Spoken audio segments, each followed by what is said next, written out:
Vamos lá, metabolismo dos lipídios. Lipídio. 3 partes. Lipólise, beta-oxidação, que é a parte oxidativa dele. E depois a lipogênese, que vem então a biossíntese de ácido graxo, depois a formação do triacilglicerol. Vamos então começar pela utilização do ácido graxo. A utilização do ácido graxo, repara que uma atividade física ele inicia-se, ele vai subindo rapidamente nos primeiros 30 minutos, depois ele vai diminuindo na sua intensidade, na sua utilização. Então, a taxa lipolítica ela aumenta rapidamente nos 30 primeiros minutos de uma atividade física e depois ela vai aumentando, chegando assintoticamente até o máximo. Esse máximo aqui depende de vários fatores.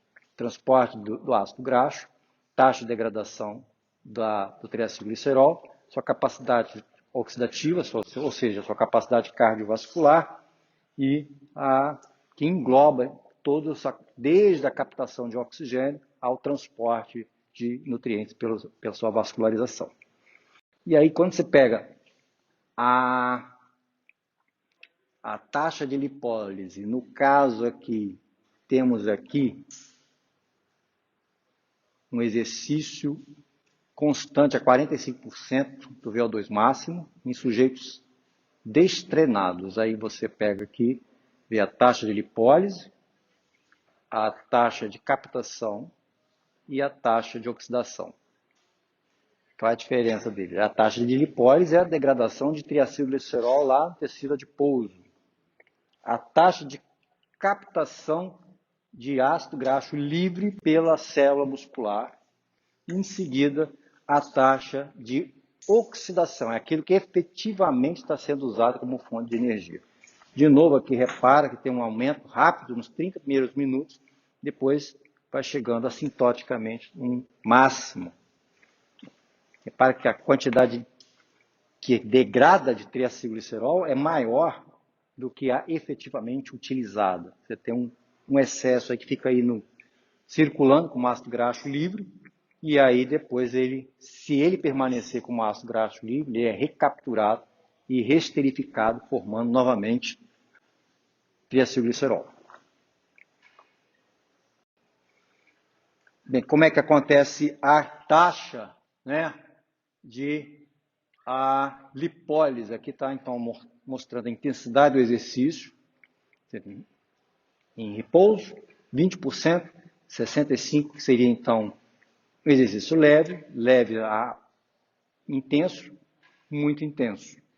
Quando você aumenta então, você sai, à medida que você vai aumentando a intensidade, vai aumentando a taxa lipolítica, até que chegar no momento que você satura, ou seja, chega um momento que mesmo você aumentando a carga da atividade física, ou seja, aumenta a intensidade, não há um aumento, não há uma correlação linear, vai saturando e vai chegando ao máximo, e na verdade é uma pequena queda na média, não é significativo, mas tem uma pequena queda na média quando você começa a entrar então ali próximo ao VO2 máximo do indivíduo.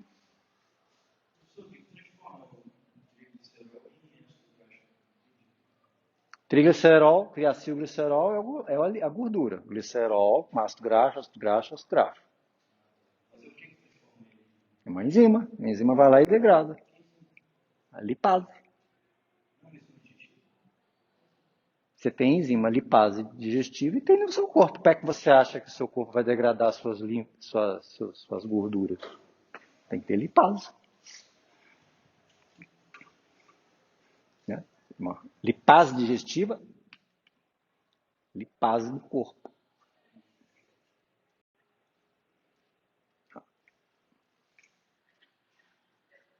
Aqui é a taxa de utilização de ácidos graxos. Repara também, ele é alta em atividades físicas moderadas, e aí à medida que vai aumentando a atividade física, a sua taxa de captação e utilização vai caindo, diminuindo. Você pode pensar que seria porque o organismo está saindo do metabolismo aeróbio para anaeróbio, utilização cada vez maior de carboidratos, às custas com a diminuição do ácido graxo. Mas o que se esperaria, na verdade, é que houvesse uma estagnação, já que você está aumentando a quantidade de carga, que esse a mais fosse fornecido pelos carboidratos, pela glicose. Mas não é isso que acontece, começa a diminuir a captação de ácido graxo. Não se sabe muito bem ao certo como isso acontece, não tem uma explicação óbvia, pelo menos até então, não que eu saiba no momento, pode ser que eu esteja desatualizado, mas o que se dizia, até então onde eu sei, é que provavelmente acontece devido a dificuldades, a restrição no transporte do ácido graxo livre. Começa a haver constrição dos vasos sanguíneos periféricos, exatamente onde estão os tecidos adiposos, né? O tecido adiposo está na região periférica, e aí, bem como se você reparar, alguns órgãos, o fígado e outros órgãos, também tem vasoconstrição durante a atividade física intensa, porque o sangue está sendo desviado do grupamento ativo, e aí essa vasoconstrição, essa limitação no fluxo sanguíneo acaba então por diminuir a efetividade da utilização dos triacilglicerol em atividades físicas muito elevadas, muito intensas. Ok? E onde é que nós usamos mais ácidos, os tecidos adiposos? É exatamente a parte superior do corpo. Por isso é onde a gente emagrece mais rapidinho, né? Define. E aqui é exatamente onde temos uma menor utilização aqui, ó. A parte da perna e infraabdominal, que é essa aqui, ó. A barriguinha é onde nós temos mais dificuldade de utilizar. Não, a parte superior é onde é mais disponível, é onde é mais utilizada. Então é onde você emagrece primeiro. Onde você emagrece por último? Nas pernas e na barriga. Nas pernas principalmente aqui, ó. É o verdinho.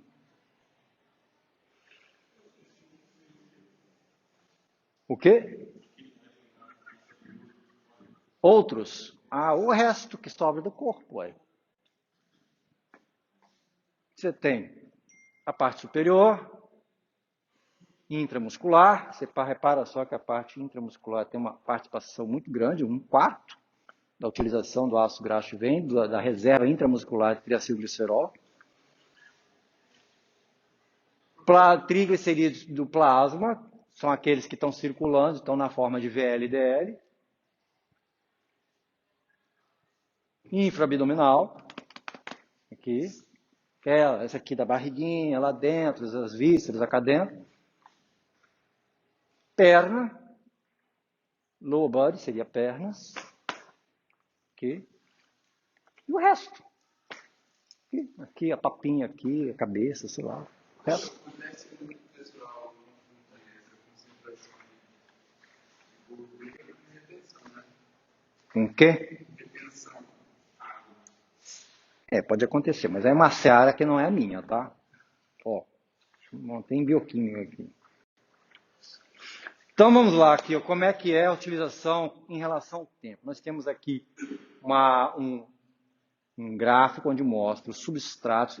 Essa figurinha está no livrinho de você, do McCardley. Recomendo que vocês comprem uma McCardley, tá? Comprem uma McCardley. E aí, temos aqui o cara numa esteira, treadmill. E aí o que acontece? Com o passar do tempo, repara que nós temos AGL, seria ácido graxo livre. E aqui em branquinho é intramuscular. À medida que o tempo passa, a participação dos ácidos graxos livres na geração de energia vai aumentando e da glicose vai diminuindo, porque mais e mais tem a participação da epinefrina, lipólise, chega cada vez mais ácido graxo, e aí ativação do ciclo de Krebs, da cadeia respiratória, e então, mais e mais, é como eu dizia assim, o sistema vai entrando em regime de geração de energia aeróbia. Tá? Então, no início, temos, então, mais a participação da glicose e, por fim, a glicose começa a diminuir a sua participação, aumentando a participação dos ácidos graxos livres, ou seja, aqueles que estão no plasma, e diminuindo a participação das reservas internas, até porque elas vão diminuindo ao longo do tempo. Oi. Você colocar para fazer carne mais longa, utilizaria Olha, isso até é uma controvérsia, há uma controvérsia nesse sentido, muito grande, porque quando você faz atividade física, você tem que lembrar o momento da atividade física, o período pós-atividade física, né? O que acontece é que o pessoal hoje fala muito que a musculação ajuda. Não é porque seja durante a atividade de alta intensidade, né? Não é lá pegar uns pezinhos assim e sair lá respirando na boa, não. É atividade física intensa mesmo. Por quê? Porque você ativa o metabolismo, você causa então exatamente tudo aquilo que nós falamos até agora. Proteólise, estresse metabólico, e aí o corpo vai se recuperar. Para recuperar desse estresse metabólico, para fazer a biossíntese, então ele tem que usar energia. E então a energia que ele vai usar no período de reconstrução, que tem um gasto energético muito bem. Você subiu a atividade. Aqui nós estamos falando da participação durante a atividade física. Então, se você fizer um exercício de baixa intensidade, ok, você vai usar ácidos graxos ali na atividade física. Mas aí, se ele for de baixa intensidade, não causou nenhum estresse muito na fibra muscular, ela vai ter que se recompor muito pouco. Então, rapidamente você volta, você cumpre aquele débito de oxigênio, você volta e aí gasta menos. Ao passo que se você fizer uma atividade física mais intensa, então o ideal seria você fazer não um aeróbio não de leve, mas um aeróbio pesado, né? Isso aí você impõe um estresse, um gasto de glicogênio, um gasto de triacilglicerol, e aí depois, para formar o glicogênio, tem que gastar energia. Tem que gastar energia, porque a síntese de glicogênio, quando nós vimos lá, síntese de glicogênio requer ATP. De onde vem esse ATP? Da beta-oxidação dos ácidos graxos. Certo? Pode vir da glicose também? Pode. Pode. Mas também vem da beta-oxidação dos ácidos graxos.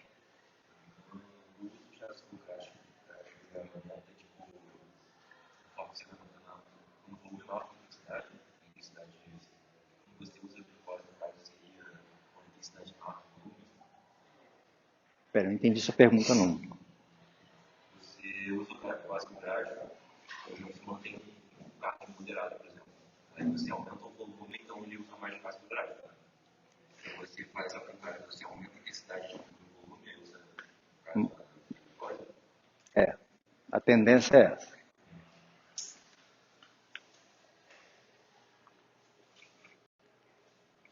Como começa então tudo? A lipólise. Bem, vamos lembrar. As gotículas de triacilglicerol são guardadas no tecido adiposo. A gotícula de triacilglicerol, está aqui, essa coisinha amarela que vocês estão vendo aí, ela é coberta por uma proteína, a perilipina. A perilipina, ela cobre a gotícula de triacilglicerol, de maneira que a protege da ação da enzima lipase. Veio então o hormônio, que é do estresse ou da atividade estresse, né? Qual é o hormônio do estresse? Epinefrina. Ou o hormônio da fome, da hipoglicemia. Quem é? Glucagon. E aí ele, ao ligar-se ao receptor, ele ativa então um processo em cascata que forma então o AMP cíclico. Esse AMP cíclico, ele é o mensageiro secundário. Ele é o mensageiro primário dentro da célula, mas nós chamamos de mensageiro secundário, porque o primário é o hormônio. Esse AMP cíclico, ele é formado por essa adenilato ciclase, que é uma enzima de membrana, e ele é destruído pela fosfodiesterase. Quando vocês estão no pré-treino, o que tem no pré-treino? cafeína e taurina. O que essas duas substâncias fazem? Bem, a cafeína, ela é análoga à adenina. Ela é parecida com a adenina. A adenina, ela é lançada no seu ciclo circadiano, a adenina é lançada na corrente sanguínea e liga-se ao cérebro e vai desligando o cérebro. Quando você toma cafeína, então, ela é um antagônico, ela antagoniza a adenina. Então, ela liga-se no lugar da adenina e não deixa a adenina ligar, e aí atua como inibidor competitivo.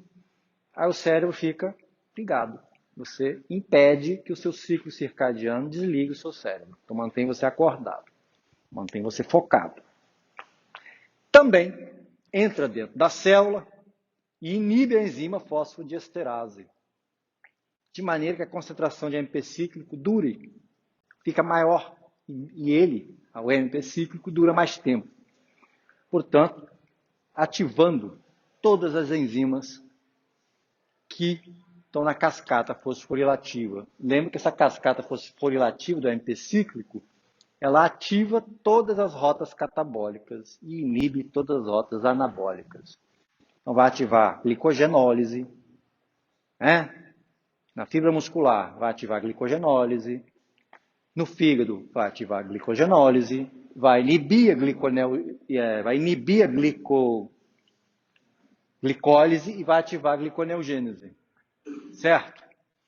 Então, vai aumentar a concentração de glicose sanguínea, aumentando a captação de glicose pelo grupamento muscular, além de manter o grupamento muscular preso por mais tempo na rota catabólica, geração. Então, aumenta a disponibilidade de glicose 6-fosfato, logo aumenta a atividade da via glicolítica. Além disso, prende também essas enzimas, as lipases, no estado ativo, além de manter também essas proteínas fosforiladas, de maneira que aumenta a taxa lipolítica e a disponibilidade de ácidos graxos livres na corrente sanguínea, aumentando então a disponibilidade de substratos para a geração de energia, a formação de ATP.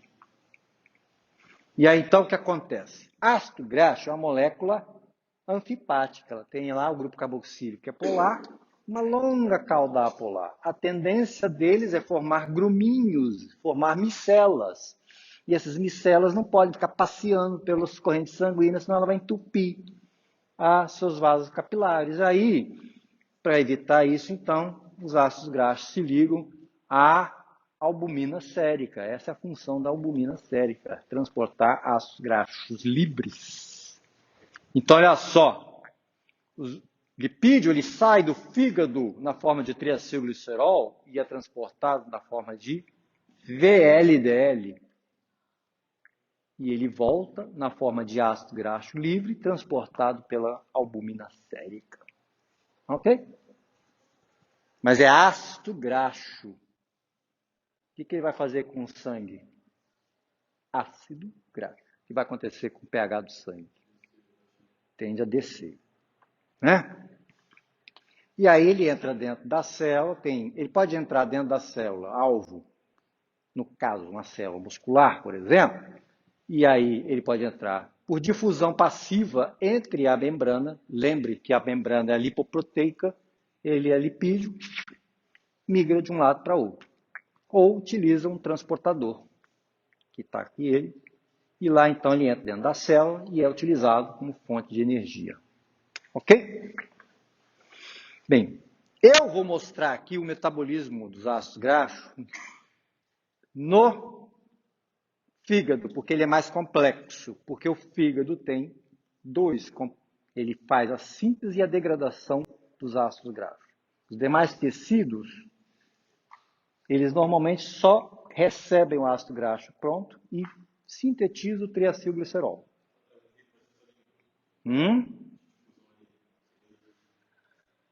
O quê? Ou a difusão facilitada pelo transportador, ou a difusão simples, através da membrana. Porque ele é um lipídio. Então ele entra ali na bicamada e sai do outro lado. Demora um pouco mais, porque ele tem que fazer aquele movimentozinho, sabe? Aquele movimento de flip-flop. Demora mais. Mas ele consegue. Agora aqui tem um transportador que facilita. Tem um ambiente todo hidrofóbico, ele passa de um lado para outro. Tá?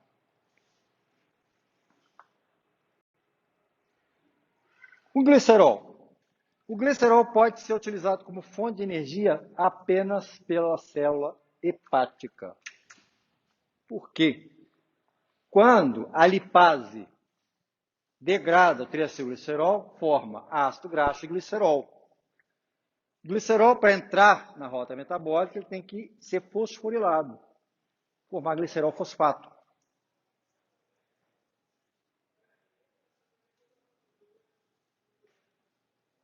E aí, somente o fígado tem a enzima glicerol sinase. Somente o fígado. Somente o fígado, então, é capaz de recuperar esse glicerol. Só que o fígado, normalmente, quando você tem a lipólise, veja bem, quem ativa a lipólise? Quem ativa a lipólise é o hormônio, a adrenalina ou o hormônio glucagon. Então, quando você tem a ativação da lipólise, tendo esses dois hormônios no sangue, a via glicolítica hepática estará inibida e a gliconeogênese estará ativada. Então, essa rota mostrada aqui, ela, fisiologicamente falando, ela faz pouco sentido, porque uma vez formado glicerol 3-fosfato, ele será utilizado para formar dihidroxiacetona 3-fosfato, formar que junto com o gliceraldeído 3-fosfato entrará na gliconeogênese para gerar glicose. Então, o glicerol nessa hora será usado não para gerar energia, ATP, pelo fígado, mas para gerar glicose, porque ele entrará na gliconeogênese. Tá? Mas, a princípio, ele poderia ser usado. Tipo assim, se houver um glicerol 3-glicerol presente no fígado, no momento de uma hiperglicemia, então você se alimentou, comeu proteína, comeu ácidos graxos, comeu lipídios, comeu carboidratos, bastante lipídio. Né? Parte daquele glicerol que foi formado na digestão, que então é absorvido pelo intestino, que ele vai usar grande parte dele para formar os triacilglicerol ou para jogar no quilomicron, parte daquele glicerol pode ficar circulando na corrente sanguínea e entrar no fígado naquela condição. Então, se o fígado estamos em hiperglicemia, aquele glicerol que entrar, ele pode usá-lo para gerar energia. Mas ele também será usado para fazer a síntese de triacilglicerol e formar VLDL. Então, não é bem assim direto. Quer dizer, tem vários caminhos que ele pode tomar. VLDL é a vesícula transportadora de triacilglicerol, que eventualmente vai perder os triacilglicerol e vai se transformar em LDL, que é o transportador de colesterol. Tá? Aí vem um médico cardiologista e fala assim, não, colesterol bom, colesterol ruim.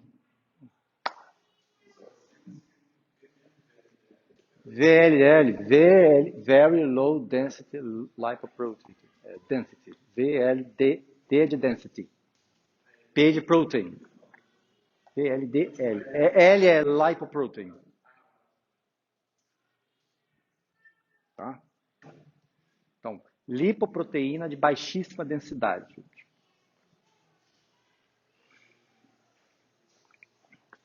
Bem, o ácido graxo, quando então entra no citossol da célula, primeira coisa que tem que acontecer é ele ser ativado. Ele é ativado, então, pela acilcoenzima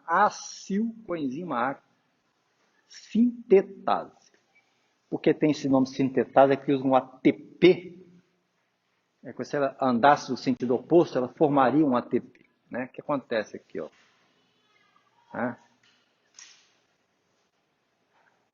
Você tem o ATP, que é acil-graxo-coenzima A sintetase. É porque ela foi nomeada com a reação acontecendo do lado oposto, lá de lá. Então, você tem aqui, ó, a adenosina, o acil, o ácido graxo, formando, então, o intermediário, o adenilato ligado a ele, mas o pirofosfato. Depois entra com a enzima A, que ataca aqui. Você que gosta de saber como é que a reação acontece, você vê como é que é, tá vendo? Com a enzima A ataca aqui, e aí sai, então, o AMP, o adenilato, e o acil com a enzima A. Pirofosfato é hidrolisado, liberando uma grande quantidade de energia livre, fazendo com que, então, essa reação fique irreversível nas condições celulares. Senão ela seria reversível. Até aqui ela é reversível. ΔG é muito próximo de zero. O que faz com que o ΔG fique negativo efetivamente é a hidrólise do pirofosfato.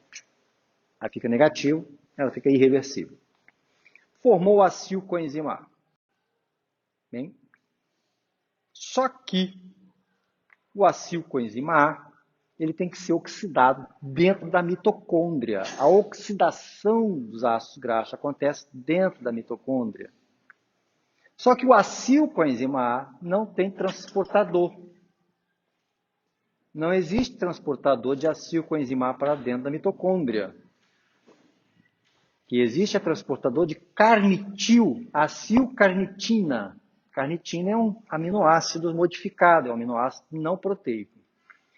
Que há, então, duas enzimas, carnitina 1, CAT1, CAT2. Carnitina aciltransferase 1, carnitina aciltransferase 2. A primeira está no envelope da mitocôndria, que faz ela? Transfere o acil coenzima A para a carnitina livre, formando, então, o acilcarnitina. O acilcarnitina, então, entra para dentro, entra no envelope, e na segunda membrana tem a CAT2. A CAT2 é a carnitina aciltransferase, ela faz o caminho oposto. Lá, ela vai transferir a acilcarnitina para dentro da mitocôndria, para dentro da matriz, com a concomitante saída de carnitina livre. Portanto, só entrará acilcarnitina se sair carnitina livre. Transportado a grupo acil.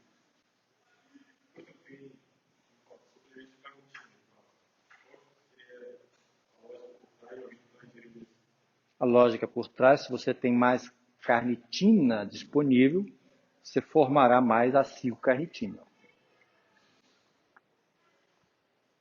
Portanto, teoricamente, aumentaria a taxa de oxidação dos ácidos graxos. Só teoricamente. Não funciona. Porque o acilcarnitina, ela pode ir não só para a mitocôndria, ela pode ir para vários lugares.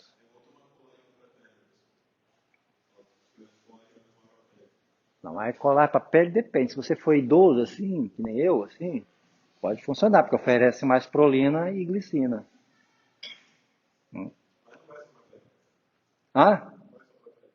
Mas a pele está se recuperando. Se você estiver em processo de recuperação do tecido conjuntivo, sim. Vai para lá. Então, da mesma maneira, a acilcarnitina não vai só para a mitocôndria, vai para as várias outras organelas também. Então, não necessariamente vai gerar mais energia e vai gastar mais acilcoenzima. Vai formar, o que se obtém é que forma mais acilcarnitina. Isso se forma mais acilcarnitina. Mas essa entrada para dentro da mitocôndria é estritamente regulada pela disponibilidade de carnitina livre. Bem, o que acontece lá dentro? A CAT2 pega essa acilcarnitina, transfere de volta para a coenzima A livre, formando acilcoenzima A e formando carnitina livre. Carnitina livre agora está livre para voltar para o citossol. Né? Coenzima A agora está ocupada, formando acilcoenzima A. Repare, então, coenzima A é transportador de grupos acil. Acetil, coenzima A. Acil, coenzima A. Bem, eu tenho um acil coenzima A. O que é a diferença do acetil para o acil? Acil é o nome genérico para um ácido graxo de qualquer tamanho. Acetil é um ácido carboxílico de 2 carbonos. É o radical do ácido acético. Acetil. Quem é o substrato do ciclo de Krebs? Quem é? Quem é que alimenta o ciclo de Krebs para gerar NADH, FADH2? Quem? É o acetil-CoA. Obviamente, então, como eu disse, lembra que tudo é funilado para acetil-CoA? Então, esse acil-CoA terá que ser convertido em acetil-CoA. Ok? Entra, então, na rota da beta-oxidação dos ácidos graxos. Uma vez formado, então, o acil-CoA, primeira etapa dela, tá? Repara que na ativação, eu peguei um ATP, eu tenho o ácido graxo, na ativação do ácido graxo, eu converti um ATP em AMP. E o AMP gasta outro ATP para formar 2 ADPs. Então, na ativação, eu gastei 2 ATPs. Bem, aí uma vez formado, aí a primeira etapa é a formação, é a oxidação, formação de uma ligação dupla. Aí forma então o enoil com a enzima A hidratação, uma enolase, uma hidratase aqui, hidrata, forma então hidroxiacil com a enzima A. Uma segunda oxidação agora com NADH, formando um beta-cetoacil com a enzima A. Por fim, um ataque da coenzima A aqui nesse grupo carbonilo aqui, pela tiolase, formando acetil-CoA e o ácido graxo com menos 2 carbonos. O acetil-CoA vai para onde? Ciclo de Krebs. Ciclo de Krebs. E esse acil-CoA volta aqui, continua até que todos eles sejam oxidados, formando acetil-CoA. Então, para cada voltinha, nós temos a formação de um FADH2, um NADH e um acetil. Um ácido graxo de 16 carbonos, ácido palmítico, tem 16 carbonos. Quantas voltas ele dará?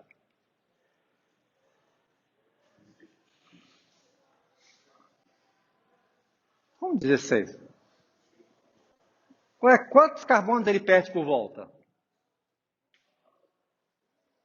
Hã?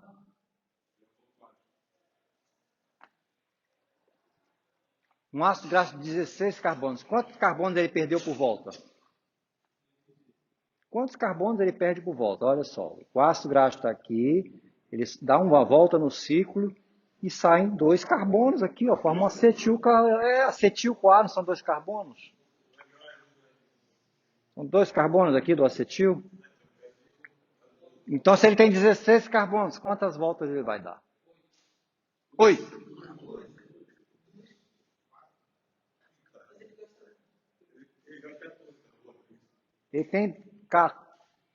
Ele tem 16 carbonos. Quantas voltas ele vai ter que dar para formar, para ser todo ele convertido em acetil-CoA? Primeira volta, ele tem 16. Deu uma volta, sai 2, ele tem agora 14. 8. Primeira volta, ele tem 16. 14. Segunda volta, ele tem?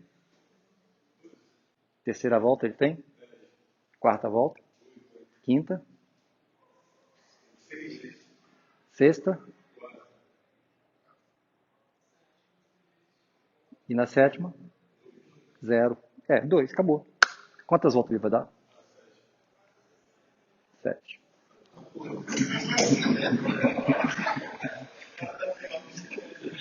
Olha só. Quando ele tiver 4 carbonos, ele vai clivar para formar acetil e vai sobrar 2. Vão formar 2 acetil. São 7. Então, o número de voltas é sempre o número de carbonos dividido por 2 menos 1.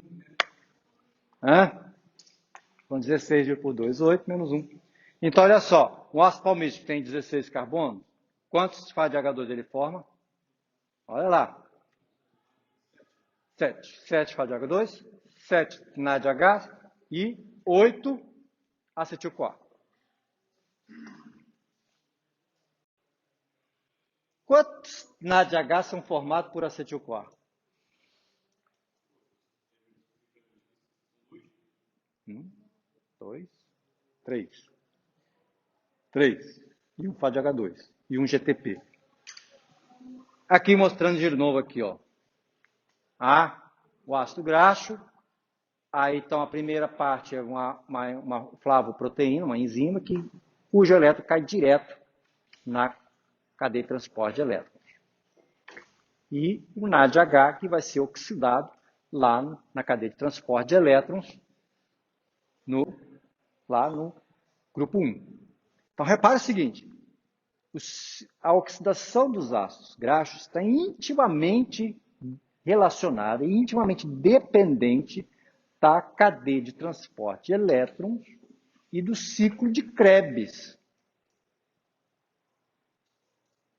Acetil-CoA vai alimentar o ciclo de Krebs. O ciclo de Krebs, por sua vez, vão gerar as coenzimas NADH e FADH2, que serão reoxidadas na cadeia de transporte de elétrons. Ora, então, se o ciclo de Krebs estiver comprometido, ou se houver um impedimento na cadeia de transporte de elétrons, isso impedirá também a oxidação dos ácidos graxos. Qualquer coisa que iniba ou que limite a cadeia de transporte de elétrons ou o ciclo de Krebs vai limitar a beta-oxidação. Que, por sua vez, olha só, o ciclo de Krebs é quem vai... Eu estou formando coenzima A, coenzima A, coenzima A. Repara que a coenzima A aqui ela está sendo utilizada para gerar acetil e acil. Eu preciso de coenzima A para liberar o acilcarnitina. Certo? Eu preciso de coenzima A para fazer a beta-oxidação. Só que coenzima A só é liberada quando o acetil-coenzima A se condensa com oxalacetato lá no ciclo de Krebs. Então, a disponibilização de coenzima A depende da atividade do ciclo, que, por sua vez, depende da atividade da cadeia de transporte de elétrons, que, por sua vez, depende de quê? Do consumo de ATP, rapaz.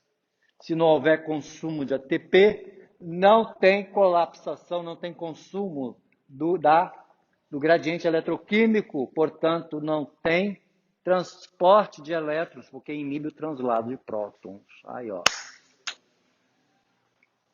Ok? Então, se eu pegar, de alguma maneira, limitar o transporte de elétrons, eu, consequentemente, vou limitar o consumo de ácidos graxos. E a célula vai ter qual alternativa para gerar ATP agora?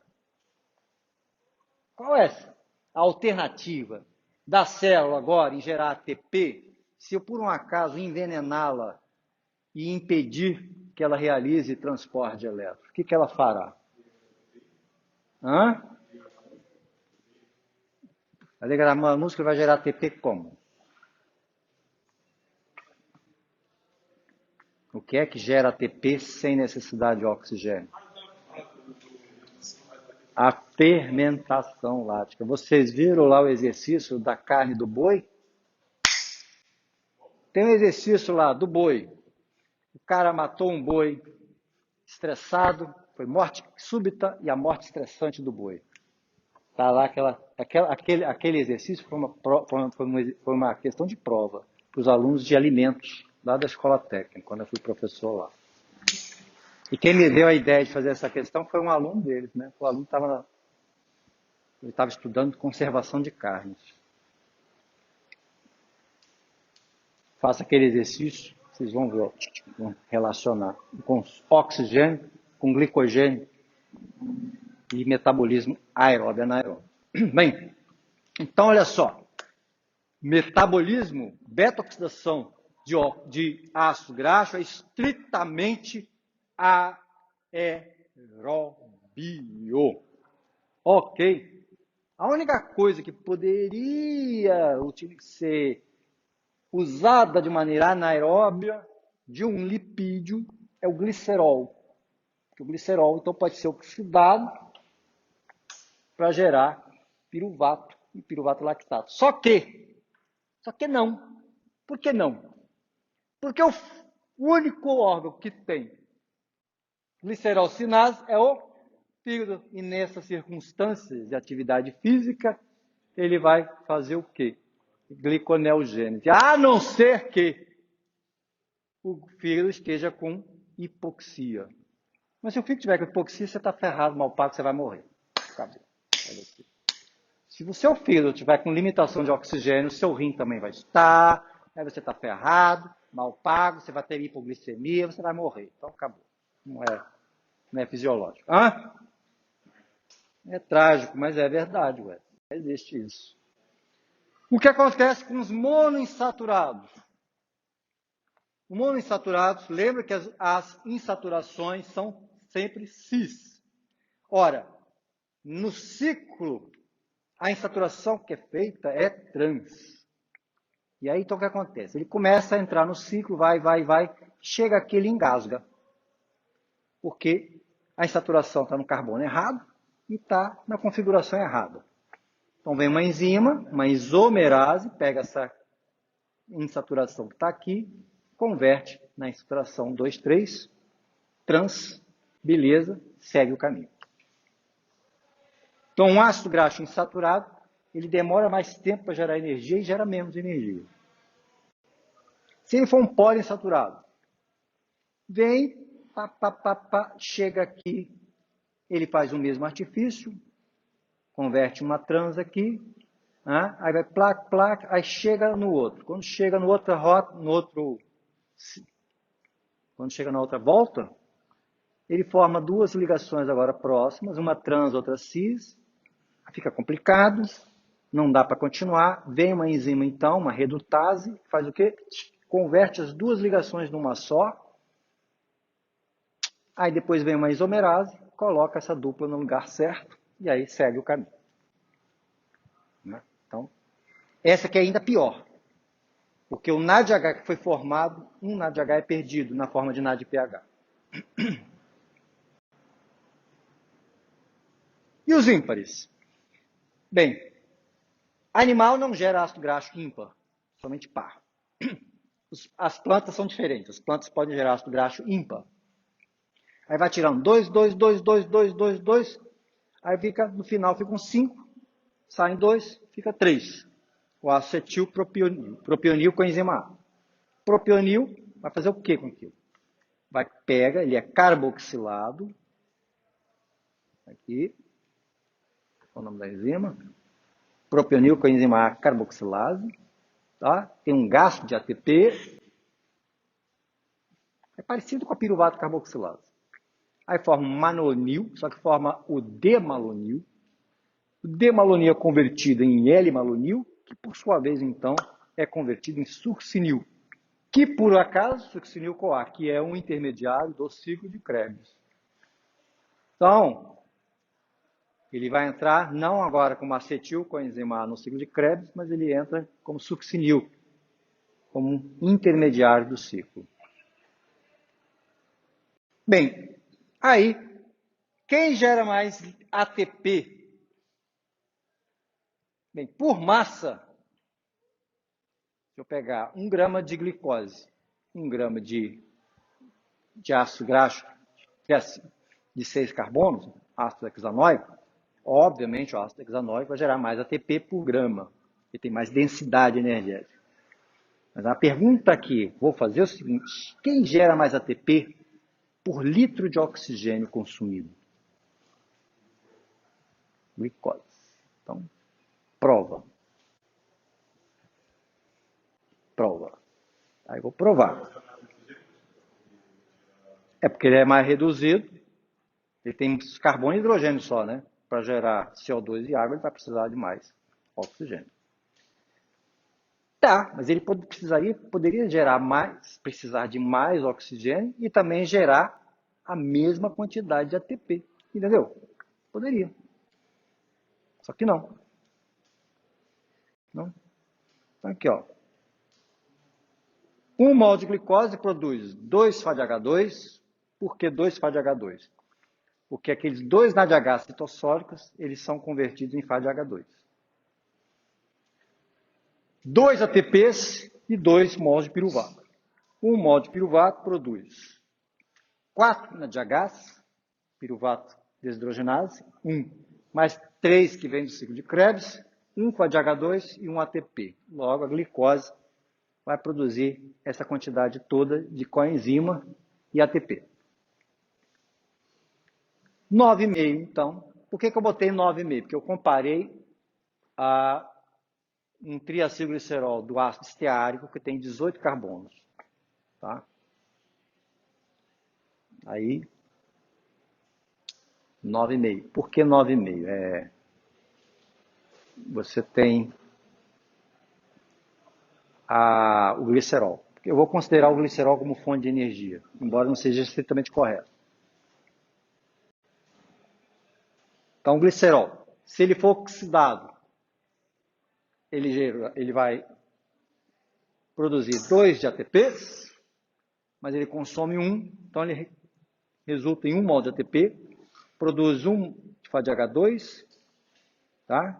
E transfere, porque o NADH transfere para o FADH2. Então, 1 mol de glicerol produz 1 mol de piruvato, 1 mol de FADH2, 1 mol de ATP. Tá? 1 mol de piruvato, de novo, 1 mol de NADH, 1 mol de acetil-CoA. 1 mol de acetil-CoA no ciclo de Krebs, 3 NADH, 1 FADH2, 1 de ATP, logo o glicerol produz isso aqui. 4 NADH, 2 de FADH2, 2 de ATP. Se eu colocar gliconeogênese na lipogênese hepática, aí o cálculo é diferente, vai dar uma coisa diferente. Então, ácido esteárico, dão 8 voltas na beta-oxidação, consome 2 moléculas de ATP na ativação, produz 9 moléculas de acetil-CoA. Então, cada volta do ciclo produz isso aqui, um FADH2 e um NADH. Então, o ácido graxo esteárico produz 9 acetil-CoA, isso aqui tudinho. Consumir 2, logo, é esse o resultado final, e os 3 é esse aqui. Aí, quê?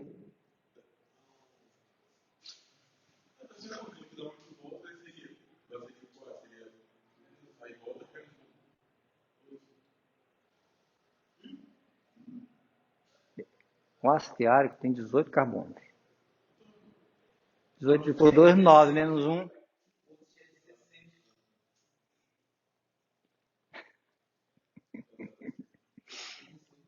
Você tem 18.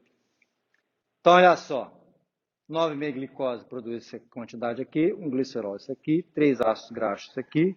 Então, um triacilglicerol de ácido esteárico, essa quantidade toda. Bem, aí, um NADH bombeia 10 prótons, um FADH2 bombeia 6 prótons, um ATP consome 4 prótons, então um NADH produz 2,5 ATPs, um FADH2 e 1,5 ATP. Um FADH2 e um NADH consomem meio mol de O2. Logo, 2 NADHs produzem 5 ATPs por oxigênio e 2 FADH2 produzem 3 ATPs por molécula de oxigênio. Aí, substituindo tudo, de onde surgiu esse 57? Esse 57 foi a conta de quantos oxigênios gasta. Ele produz 285 ATPs e consome 57 oxigênio, que dão, então, 5 ATPs por O2. A glicose produz 372 ATPs e consome 80,5 mol de O2, que dão 4,63 ATPs por molécula de O2. Logo, a glicose gera 8 ATPs a mais por mol de oxigênio consumido, levando em consideração o triacilglicerol do ácido esteárico e o consumo e a utilização do glicerol. Então, a glicose gera mais ATP por mol de oxigênio consumido. Daí então, a célula sempre preferirá a glicose para gerar ATP, mesmo em rota aeróbica. Mesmo em rota aeróbica.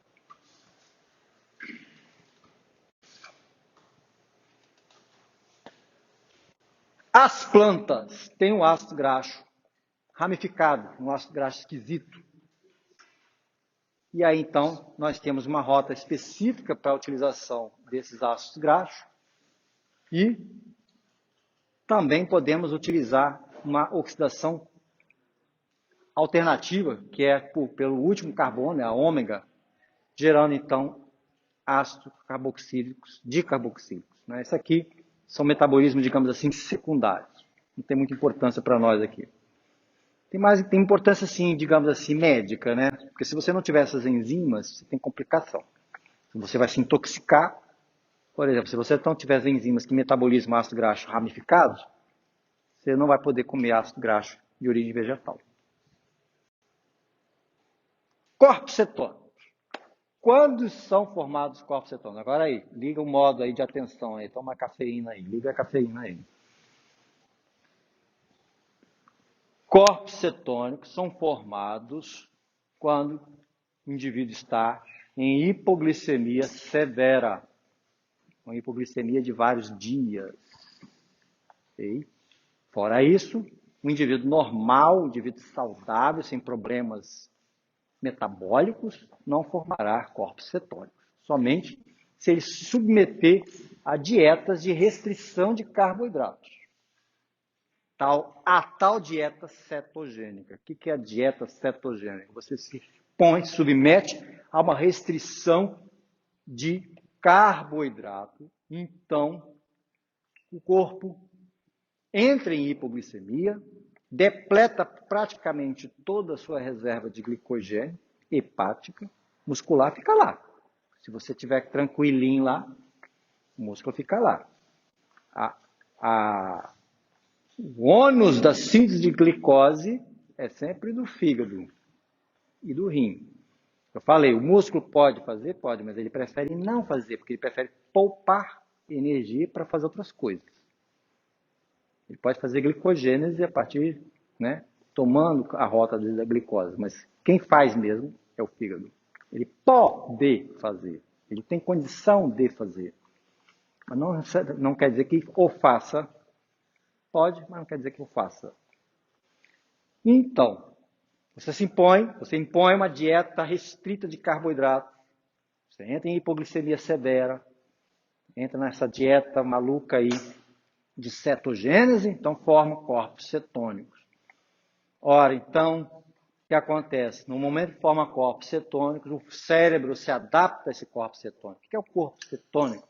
É uma forma pré-metabolizada do ácido graxo para que o cérebro utilize como fonte de energia. Mas não quer dizer que somente o cérebro utilizará. Os outros tecidos também utilizarão. Mas o cérebro não tem as enzimas da beta-oxidação. Então ele precisa que a beta-oxidação já ocorra. E vai pegar os corpos cetônicos. Como formam os corpos cetônicos, então?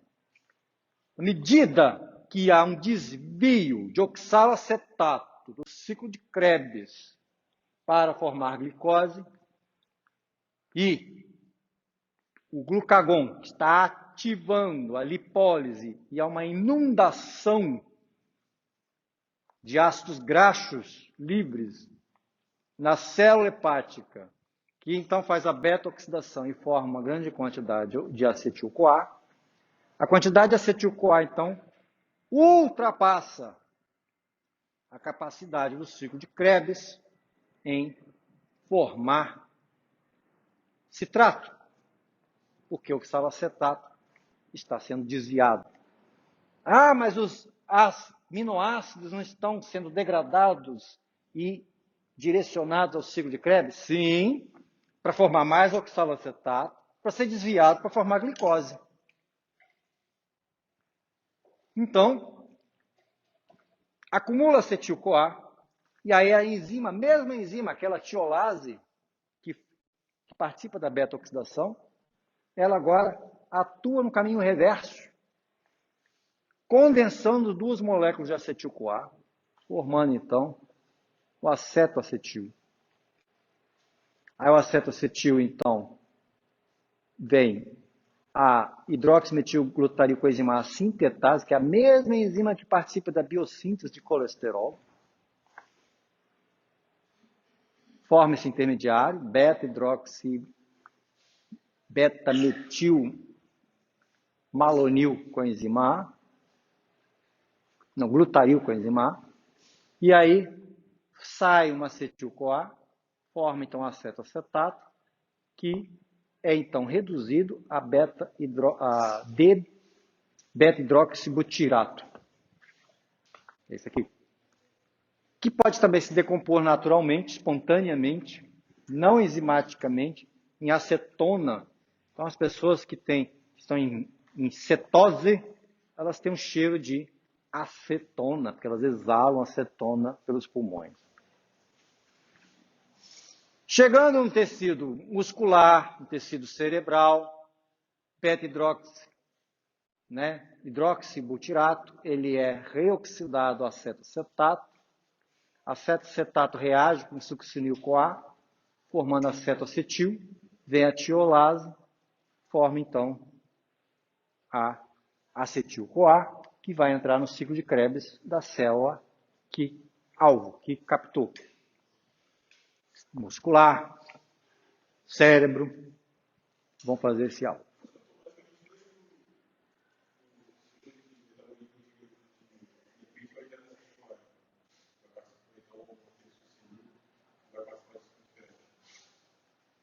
Entendi nada. Pera lá, fala de novo.